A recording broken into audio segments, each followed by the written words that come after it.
दुसरी चतुर हिराबाई मराठी विषय. पहाट झाली. माणिक झोपेतून उठला. बाहेर पाहिले. 2 बैलांपैकी एकच बैल दिसला. माणिकने बायकोला हाक मारली. दोघांनी सगळीकडे बैलाचा शोध घेतला, पण बैल सापडला नाही. दुसरा बैल चोरीला गेला होता.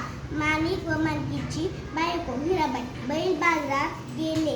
अचानक हिराबाई ओरडली, "ओहो, हा पहा आपला बैल, चोर सापडला."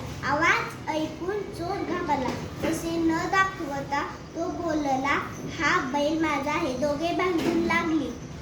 हिराबाई चतुर होती. तिने बैलाचा डोळा हाताने बंद केला.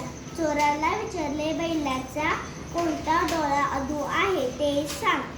बरोबर सांगितले तर बैल तुझा. चोराने अगोदर उजवा मग डावा असे सांगितले.